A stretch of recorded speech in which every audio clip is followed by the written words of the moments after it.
진짜가 나타났다 시즌4 이제 네 번째 코너를 시작하겠습니다. 가짜뉴스 소탕단이라는 제목의 코너인데요. 가짜뉴스의 근절에 앞장서기 위해 제가 지난번 리허설 때 말씀드렸던 것처럼 포청천한테 개작두까지 빌려오면서 준비한 코너입니다. 이 부분에 대해서는 참 할 말이 많지만 일단 손님부터 소개를 해드리고 진행을 하도록 하겠습니다. 송기훈 의원님 먼저 인사해 주십시오. 네, 반갑습니다. 송기훈입니다. 반갑습니다. 조용익 법률대책단장님도 모셨습니다. 네, 반갑습니다. 조용익입니다. 이렇게 뵈니까 또 반갑습니다. 그동안 잘 지내셨는지 궁금합니다. 어떻게 근황부터 잠깐 좀 인사 한번 해주시겠어요? 열흘밖에 안 남은 평창 동계올림픽 개최진 원주에서 왔습니다. 추운 날씨에도 불구하고 열심히 성공적인 동계올림픽에서 뛰고 있는데요. 서울 와서 보니까 또 우리 강 의원님하고 박경림 의원님께서 또 열심히 하시는 거 보니까 야, 든든하다 이런 생각 많이 듭니다. 많이 도와주시겠죠? 강원도에 우리 지금 여당 국회의원이 누구 계세요? 지역구는 이제 저 혼자밖에 안 계시잖아요. 그리고 이제 비례대표로 심기준 의원 계시고 아마 이제 책임이 되게 많이 무거우실 텐데 우리 조용익 법률단장님은 어떻게 지내세요? 예, 저도 부천에서 변호사로 활동하고 있는데 이번에 가짜뉴스 법률대책단장을 맡아서 이 가짜뉴스와의 전쟁을 선포하고 지금 열심히 하려고 오늘 211명 고소하고 왔습니다. 211명. 고소는 100단위로 하는 거죠. 예. 이 제목이 가짜뉴스 소탕단이지 않습니까? 타이틀이 마음에 드시나요? 평가를 한번 해주시면. 저희 그 당원들도 그렇고 이 가짜뉴스에 대해 되게 좀 화가 많이 났습니다. 그런데 마침 이렇게 가짜뉴스 소탕단이라는 제목으로 화끈하게 하니까 저희 당원들에게도 크게 힘이 될 것 같고 저희 법률대책단도 열심히 하겠습니다. 감사합니다. 정말 중요한 역할을 해야 되는데요, 그죠? 예. 책임이 막강하실 것 같아요. 저희 그 당원들이 밤 2시, 3시, 4시까지 잠 못 주무시고 손목 터널 증후까지 호소해 가면서 이렇게 분투하고 계시는데 저희들이 참 막중한 책임감을 느끼고 있습니다. 고소장 그 인력 필요하시면 저도 좀 도와주시면 저희 큰 힘이 될 것 같습니다. 저도 노가다성 이렇게 합니다. 예. 자, 두 분을 가짜뉴스 소탕단의 첫 번째 시간 개업식이죠, 오늘이. 개업식에 모인 만큼 짧은 각오의 한 말씀을 더 듣고 싶은데요. 짧게 한마디씩만. 가짜뉴스 소탕이 정말 우리 당원들께서 느끼시기에 정말 중요하신 것 같아요. 그렇죠. 요즘 문자 많많이 오거든요. 왜 가만히 있느냐? 저희들이 정말 이 기회에 소탕단을 통해서 가짜뉴스를 박멸할 수 있는 기회가 될 것 같습니다. 이게 박멸단 이것도 괜찮을 것 같은데. 박멸단으로 할까요? 이 노년층을 중심으로 해서 사실 무분별하게 막 퍼지고 있지 않습니까? 우리 당원 여러분들, 지지자들께서도 똑같은 단원이라는 생각으로 적극적으로 참여해 주시면 정말 큰 효과가 날 것 같습니다. 단장님께서도 한 말씀 해주십시오. 예, 저희 가짜뉴스 대책단에는 모니터단하고 법률대책단을 구성하고 있는데 가짜뉴스 신고센터에 들어온 글에 대해서 모니터단 50여 명 정도가 또 적극적으로 참여하고 있습니다. 많이 가짜뉴스 신고해 주시면 저희들이 최대한 모니터단과 법률대책단이 소탕하고 박멸할 때까지 소탕 박멸 가짜뉴스 해충이네요. 해충. 그렇죠. 저희들이 제대로 한번 나서 보겠습니다. 알겠습니다. 사실 가짜뉴스가 지금 시대에만 있는 것은 아닌데요. 옛날 인류의 역사부터 가짜뉴스하고 함께해왔다고 해도 과언이 아닌데 여러분도 아실지 모르겠지만 백제무왕이 썼다는 서동요도 가짜뉴스의 일환이라는 얘기들이 있습니다. 학교 다닐 때 시험 문제로만 풀었었는데 참 이 정도까지 바람이 있어서 거짓 뉴스까지 만들지 않았나 이런 안타까움도 있습니다. 가짜뉴스가 기본적으로 약자들을 괴롭힐 때 썼던 방식이거든요. 그러니까 대중의 다수들을 이용해서 사실과 다른 이야기를 퍼뜨리는 건데 실제로 박렬이라는 영화에서도 그런 장면이 나오는데 이게 관동 대지진이 일어났을 때 관동 대지진 조선인 학살 사건이라고 내무성에서 자기네들이 공격을 받아야 되니까 그 공격을 피하려고 가짜뉴스로 조선인들이 화재를 일으켰다 이렇게 이야기해서 다 죽이러 다니는 그리고 조선인이기 때문에 잡아가는 내용이 이제 박열에 나오는데요. 사실은 이제 보면 정당한 사람들이 할 때는 이런 가짜뉴스 만들지 않습니다. 정의에 기반해서 이야기하면 되는데 부당한 사람들이 정당한 것처럼 보이기 위해서 가짜뉴스를 만드는 거기 때문에 이게 박멸의 문제가 아니라 역사의 정의를 세운다는 관점으로 저는 같이 임했으면 좋겠습니다. 지금 가짜뉴스 연원을 거슬러 올라가다 보니까 서동요, 그다음에 관동 대지진까지 갔었는데요. 이제 좀 현대로 와서요. SNS가 흔히 젊은 층의 전유물이라고 생각을 하지만 이제는 그렇지가 않죠. 그 중장년층도 밴드, 카톡 정말 열심히들 하시잖아요. 그래서 방송의 경우는 그래도 이제 필터링을 통해서 어느 정도 걸러지는 게 있는데 이 SNS는 정말 믿고 싶은 뉴스, 퍼뜨리고 싶은 뉴스를 그냥 무차별적으로 효과적으로 배포를 하기 때문에 특히 연배가 지긋하신 분들께서 참 부지런히 밴드나 카톡으로 뉴스를 전파하는 역할을 해주시고 있어서 그리고 그중에 상당 부분 또 가짜 뉴스가 있어서 참 걱정이 많습니다. 물론 뭐 이게 꼭 연령대별로 구분되는 것은 아니고 뭐 젊은 층에서도 가짜 뉴스는 많이 양산이 되고 있고요. 그 가짜뉴스 관련해가지고 제가 녹음 들어오기 전에 좀 봤었는데 트럼프 관련해서도 가짜뉴스 시상식에 관련된 보도가 좀 있더라고요. 혹시 송 의원님과 단장님께서도 한번 그 내용을 보신 적 있으신지? 지난 대선 때 트럼프가 가짜 뉴스를 최대한 활용을 해서 그렇죠. 득을 많이 봤다 이런 얘기가 있죠. 예. 그러니까 트럼프 대통령 입장에서는 가짜 뉴스가 자기가 최대한 활용을 하고 또 뭐 시상을 하고 이런 이벤트까지도 할 수도 네. 있다 이렇게 네. 보여집니다. 그리고 뭐 뉴욕타임즈나 뭐 워싱턴 포스트지까지 유명한 유력지들도 많이 지금 나와 있었거든요. 네. 의원님 뭐 한 말씀 주시면. 트럼프 같은 경우는 이제 우리가 잘 아는 CNN 이런 걸 아예 가짜 뉴스라고 또 치잖아요. 그렇죠. 또 네. 그래서 이 가짜 뉴스 문제가 그런 것 같아요. 이게 지지층이 나눠졌을 때 편향적인 확신을 그냥 따라서 가는 거예요. 사실하고는 전혀 관계없이 자기한테 유리한 얘기가 나오면 그걸 사실이라고 얘기하면서 이제 퍼뜨리는 거죠. 그런 경향이 좀 더 SNS가 발전하면서 더 그런 경향이 커진 것 같다는 생각이 들어요. 트럼프는 가짜 뉴스를 조작된 뉴스로 생각하고 있는 느낌이 드는데요. 포인트가 이제 조작인데 트럼프는 조작뿐만이 아니라 비방만 하면 다 가짜 뉴스로 만드는 것 같다는 생각도 좀 듭니다. 트럼프의 트위터 사랑은 정말 못 말리는 수준이지요. 트럼프 트위터에서 가장 빈번하게 등장한 단어가 페이크 뉴스라고 해요. 트럼프가 가짜 뉴스를 시상하고 지적을 하기 전에 좀 본인 스스로 되돌아봐야 되지 않은가 생각합니다. 그렇죠. 가짜 뉴스를 하다 보니까 자연스럽게 트럼프가 도마 위에 올랐는데요. 귀가 좀 상당히 간지러울 것 같습니다. 뭐 삽으로 귀를 파고 있을 수도 있을 것 같은데 이걸 좀 듣고 나서 조금 더 성숙한 지도자가 되기를 바라봅니다. 저는 실제로 이게 가짜 뉴스가 해외에서는 이제 SNS나 이렇게 퍼진 거지만 우리나라 캠페인에서도 오래전부터 됐던 거예요. 선거 캠페인에서 이런 게 있습니다. 아침에 일어났더니 와이프가 여보 광화문에 호랑이가 나타났대 이렇게 말하면 무슨 소리야 이렇게 하고 이제 차를 타죠. 지금 SNS니까 바로 검색해 보는데 옛날에는 검색이 안 될 때는 그냥 차를 타죠.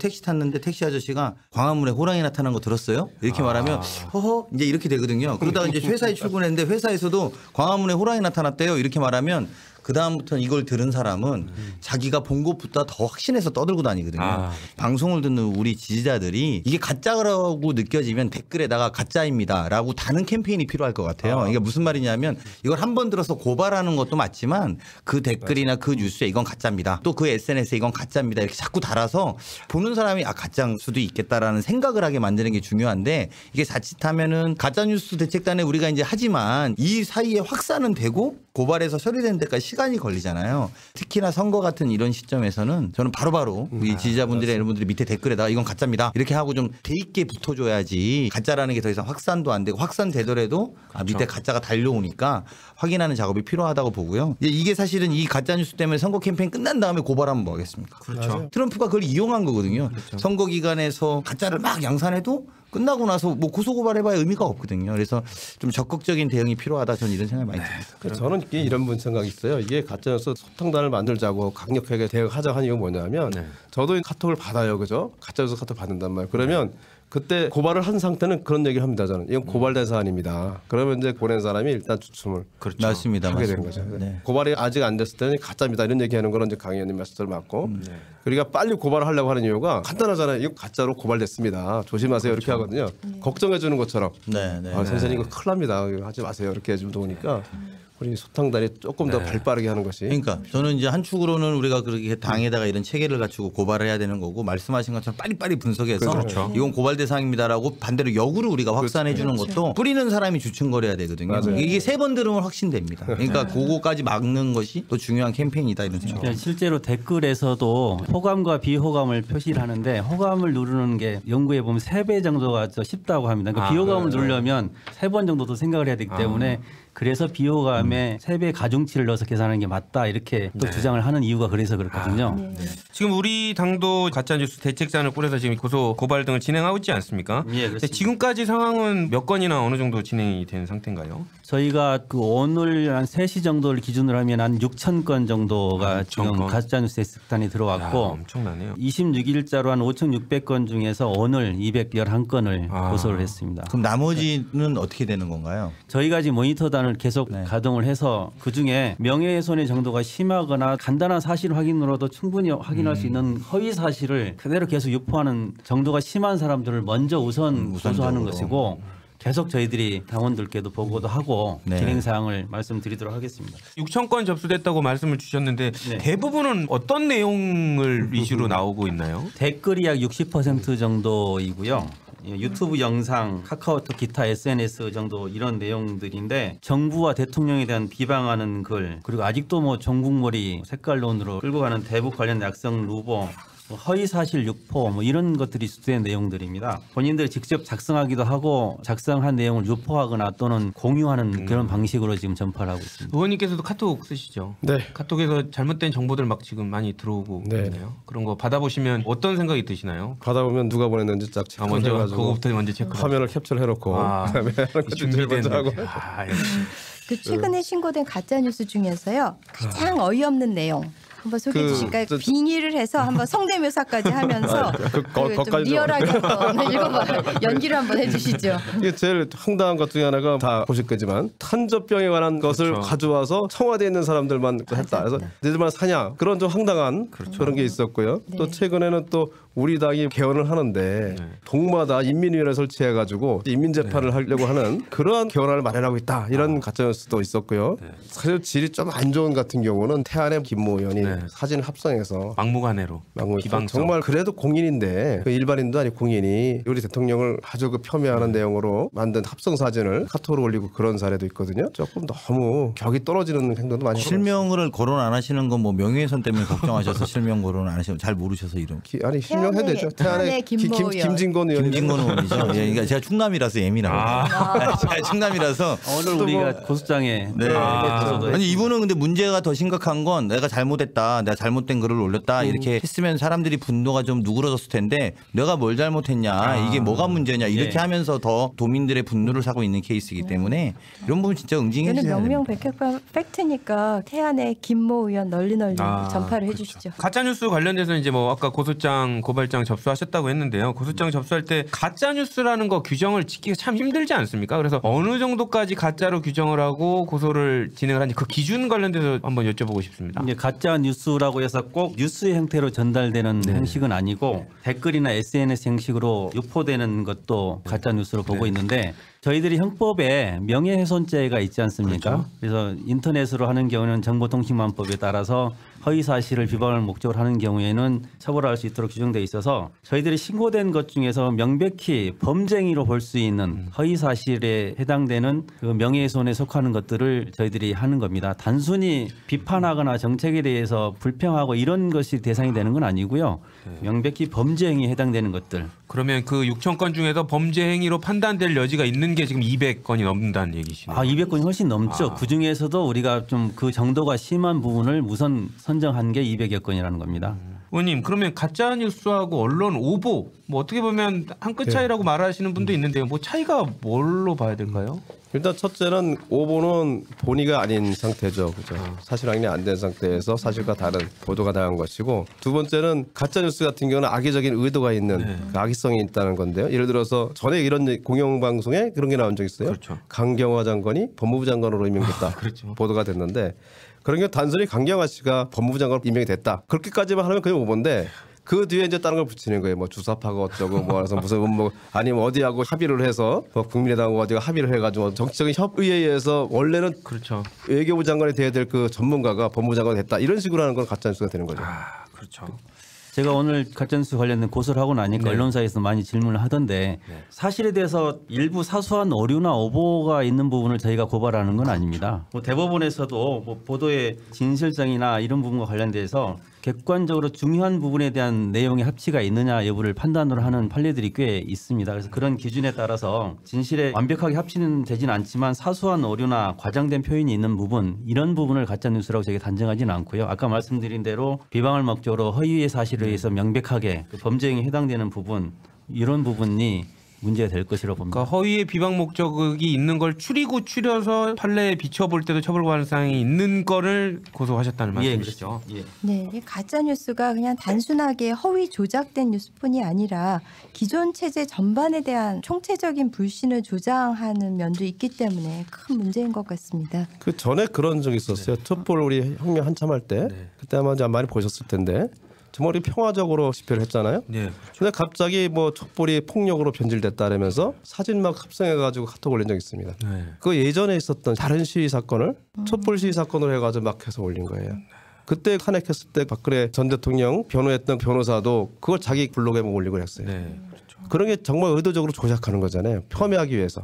그런 것이 정말 우리 공중의 신뢰도를 떨어뜨리는 가장 큰 예라고 볼 수 있죠. 이제 가짜 뉴스가 피해가 심각해지니까 이제 규제, 뭐 저희 당의 대응처럼 규제가 본격화되고 있는데 혹시 다른 나라의 뭐 유럽 같은 나라의 뭐 사례 같은 거 있는 거 좀 소개 좀 해주시겠습니까? 독일이 올해 1월 1일부터 네트워크 운영 개선법을 시행하고 있습니다.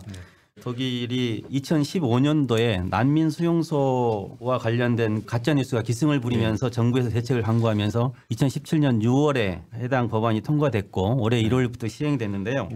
가입자가 200만 명이 넘는 뭐 예를 들어 페이스북이라든지 이런 SNS 운영업체에 대해서 혐오 발언이라든지 가짜 뉴스가 포함된 글을 발견하거나 또는 신고를 받은 뒤 24시간 이내에 이 글을 삭제하도록 하고 또 매 6개월마다 정부에 가짜 뉴스의 내용이 무엇인지 삭제하는 비율, 처리하는 내역들을 보고하도록 하고 이걸 제대로 하지 않을 경우에는 우리나라 돈으로 최대한 640억 원까지 벌금을 부과하도록 되어 있는 내용입니다. 실제로 1월 1일 날 독일의 극우 정당의 스토이라는 의원이 트위터에 무슬림을 차별하는 이런 내용의 글을 올렸다가 트위터가 12시간 차단이 되고 제재를 당한 그런 사례까지 있습니다.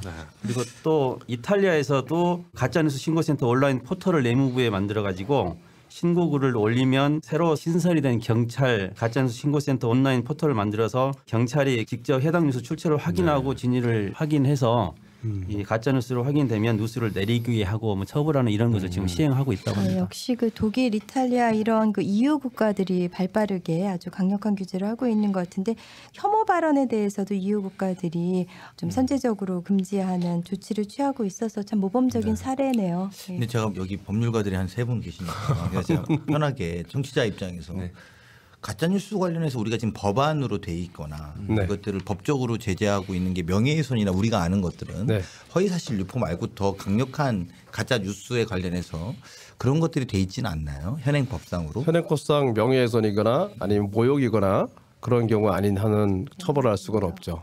그런데 지금 이제 말씀 들어보면 해외 사례 같은 경우에는 뭐 강력한 과징금을 낸다든지 뭐 이런 것들이 있잖아요. 지금 우리 입법에 들어가 있는 게 9건인가요? 지금 제안된 게 9건 정도 되어 있죠. 그런 이제 비슷하게 그 마크롱 프랑스 대통령이 제안했던 내용과 같은 유사한 내용의 규제를 할 수 있는 것을 그런 법안이 한 9건 정도 제가 알기로 그런 제안이 되는 것 같은데 이것도 2월 법안에서 우리 좀 한번 추진해봐야 되는 거 아닌가? 우리 법률위원장님 계시니까 법률위원장님 계시니까 꼭 필요합니다. 이게 민주주의의 가장 기본적인 요인 중에 하나가 정보의 객관적이고 그런 것이 시민한테 전파가 돼야지만 올바른 선택을 할 수 있는 거 아니겠어요?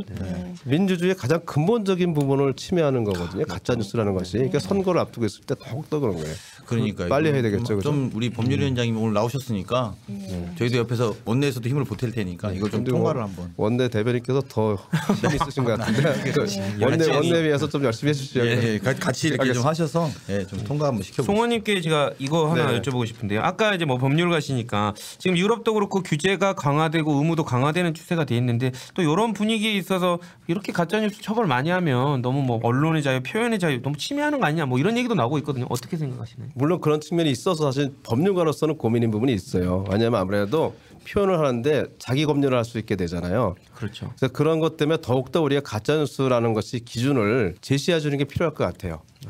그러니까 일반인들께서 하시는 뭐 의견 표시하는 거 반대한다 좋다 뭐 전 나쁘게 생각한다 뭐 심지어 어떻게 파렴치하다 이렇게까지 얘기하는 거는 괜찮거든요. 근데 그런 것도 자꾸 자기 검열을 하게 되는 그런 것은 좀 막아야 돼서 그래서 우리 가짜뉴스 어떤 것이라는 것을 정확히 입법으로 해가지고 제시하는 것이 필요한 것 같아요. 근데 개인적으로 보면 결과적으로 팩트와 주장을 혼재하면서 가짜 뉴스가 이제 발생되는 거잖아요. 그러니까 팩트만 해서 그게 뭐 소위 어느 쪽에 유불리를 따지거나 이러면 문제가 없는데 주장을 팩트있냐. 근데 지금 문제가 뭐냐면 저쪽에 그 자유한국당 그 대표하시는 분이 거의 반은 가짜뉴스를 만들고 다니잖아요. 그렇죠. 네. 그러니까 그쪽 진영은 그것이 그냥 자연스럽게 돼가는 거예요. 이게. 그래서 그런 것 때문에 이제 그 가짜뉴스를 우리가 방지할 수 홍준표 방지법이라고 해서 하나 해야 되겠습니다. 한 번에 그렇게 이름 하면 있네요. 네, 이름을 홍준표 방지법이라고 해서 더 이상 말 못하게 가짜 뉴스 할 것 같으면 아예 말을 못하게 해버려야지.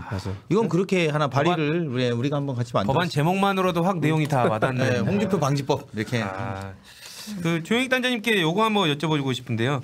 아까 말씀 주신 대로 이제 언론하고 포털 사이트에 관련돼서 이제 뭐 어쨌든 통제하는 역할을 좀 해야 되지 않습니까? 근데 그런 언론과 포털 사이트가 제 역할을 다 못하고 있기 때문에 이런 가짜 뉴스가 나오는 거 아니냐 뭐 이런 얘기도 있는데 그거에 대해서는 어떻게 생각하십니까? 그러니까 좀 전에 독일의 사례를 말씀드린 것처럼 포털 사이트가 제대로 관리가 안 되고 있다는 것 때문에 이제 문제가 되는 겁니다. 실제로 이제 페이스북 그 유럽 담당자가 1월 23일 날 하는 얘기가 가짜뉴스 감시 인원을 10,000명에서 연말까지 20,000명으로 늘리겠다고 하면서 그 나쁜 유저들이 우리 플랫폼을 얼마나 이렇게 남용을 했는지 그리고 그 사이에 그것 때문에 민주주의가 얼마나 침식됐는지를 자기들이 인식하는 데 너무 오래 걸렸다 이렇게 하면서 그 자성하는 글을 올리기도 했습니다. 그래서 가짜 뉴스를 자체적으로 검열을 하고 정비할 수 있는 시스템이 충분히 돼 있어요 포털에. 그럼 자신들이 그런 역할을 충분히 해주면 이런 문제를 좀 더 명확하게 그리고 좀 더 일찍 피해가 없는 상태에서 해결할 수가 있다 이렇게 보여집니다. 그 네이버 같은 경우는 지금 점유율이 70% 이상인데 그 자기들이 이것을 하기 위한 인력을 더 많이 추가를 하고 비용도 많이 늘려서 이런 역할을 충분히 해야 된다고 생각합니다. 오히려 일부는 네이버가 이런 것들을 시간을 지체하는 이유가 오히려 자기 수익률 때문에 한 것 아니냐 이런 오해까지 받는 마당이기 때문에 이런 부분들에 대해서는 보다 우리가 개선을 좀 촉구를 해야 되지 않나 이렇게 생각합니다. 그래서 두 번째 단계인데 첫 번째는 아까 우리가 법률로 막는 것에 대한 논의를 한 생산자의 문제고 두 번째는 유통자에 대한 이야기잖아요. 그러니까 유통자 측면에서 보면 네이버나 포털 같은 데 또는 페이스북이나 이런 데는 사회적 책임감을 가지고 좀 임해야 될 문제지 이게 무슨 사건이 발생되는 게 아닌데 자꾸 무슨 사고가 났다라는 식으로 설명을 하고 있어서 이게 이용자들로 하여금 이게 사고가 좀 있습니다 또는 우리가 좀 관리가 안 되고 있습니다 이런 문제가 아니라 가짜 뉴스가 생성돼서 유통되는 망을 제공했다면 그것에 대한 사회적 책임을 어떻게 지겠다 이런 접근이 좀 필요한 건 아닌가 이런 생각이 들더라고요. 언론이나 포털이 이런 거 조금 느끼고 있다고 생각을 하시나요? 그러니까 느끼고 있는데 자기들이 이제 강 의원님 말씀하신 대로 이걸 경찰에 수사를 의뢰해버리고 자기들은 빠져버리는 이런 행태가 잘못되어 있다는 거죠. 그렇죠. 충분히 내부적으로 이거를 자기들이 정비하거나 확인할 수 있는 충분한 기술이 있고 여건이 되는데 여러 가지 비용 측면이나 기타 다른 생각을 가지고 이걸 안 하고 있다는 맞습니다. 거죠. 그러니까 이 예를 들면 백화점에서 허위 상품 팔은 거예요. 포털이 그렇게 했다라는 거. 그럼 상품에 대한 감시까지는 못하더라도 사회적 책임에 대한 문제들은 본인들이 질각으로 이 문제에 임해야 되는데 말씀하신 것처럼 우리 고발했다. 문제 제기했다. 몇 번 이상 접기 요청하면 접기된다. 이제 이렇게만 접근할 문제는 아니고 보다 더 근본적 대책을 마련한 그러니까 상품이 가짜라면 그걸 유통한 책임에 대한 것에 사회적 책임을 어떻게 지겠다는 자세로 나와야 국민들이 좀 압박할 수 있지 않을까 이렇게 생각됩니다. 근데 이게 그냥 상품이 가짜인 정도가 아니라 뭐 불량품을 넘어서서 거의 그 어떤 뭐 독극물에 해당하는 그런 거를 판 거기 맞습니다. 때문에요. 가짜 뉴스의 생산 자건, 유통 자건 또 그런 플랫폼을 제공한 어떤 포털이건 다 정말 엄벌이 쳐야 될 것 같은데요. 아까 그 조 변호사님 표창찬한테 그 계작도 빌려왔다고 하셨잖아요. 네, 그렇죠. 오늘 그 신고된 가짜 뉴스 중에서 이 정도는 계작도를 대령하고 어느 정도 벌을 내려야 되겠다 하고 판단하신 거 있습니까? 저 계작도는 맨날 가지고 다닙니다. 그리고 저희 방송이 극단 방송 아닙니까? 그렇기 때문에 뭐 제 계작도에는 법전이 없습니다. 제 마음대로 마음에 안 들면 고소고발과는 별도로 계작도를 휘두를 텐데요. 제 계작도는 전부 다 뭐 이렇게 말하면 안 되지만 다 사형이고요. 뭐 농담입니다. 어쨌든 처벌을 받도록 고소 고발에 관련돼서 저도 협조를 하겠습니다. 근데 제가 아까 송 의원님한테도 이제 여쭤보고 싶은 게 언론하고 이거 미디어들 좀 정신 차리게 하려면 어떤 뭐 법안이라든지 어떤 조치를 좀 취해야지 좀 정신을 좀 차릴까요? 좀 전에도 나온 얘기처럼 포털이나 이제 언론은 확인을 할 수 있거든요. 가짜는 어떤 경우는 특히 악의적인 거는 금방 알 수 있거든요. 그런 것을 방치했다고 하는 그런 게 나왔을 때는 좀 과감한 처벌이 필요해요, 사실. 좀 늘릴 필요가 있다 처벌. 그렇죠. 이게 사후적인 그러니까 사전에 검열은 안 되더라도 사후에 확인됐을 때 그거 처벌을 굉장히 강하게 해버리면 훨씬 효과가 있다는 거죠. 사전 검열을 해서 하면 여러 가지 언론 뭐 어감이나 이런 문제가 있을 수 있거든요. 그죠? 예를 들어서 공인중개사 같은 경우는 아까 강 의원님 말씀하신 것처럼 매물을 중개해서 중개 대상물에 하자가 생기면 손해배상 하지 그렇죠. 않습니까? 예, 맞습니다. 포털도 뉴스 중개자잖아요. 아, 맞습니다. 뉴스 중개 과정에서 본인들이 그냥 무상으로 하는 것이 아니라 광고 수입도 없고 이런 이해관계가 있잖아요. 잘못된 거 전달하면 책임져야죠.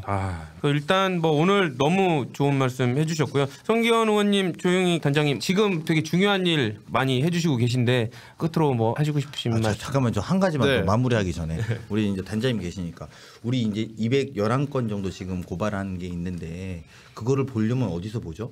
그러니까 제 말씀은 뭐냐면 더 이상 이게 확산되지 않으려면 이게 211건을 쭉 이렇게 단위별로 모아놔야 시자들이 보고 맞습니다. 이거는 가짜다.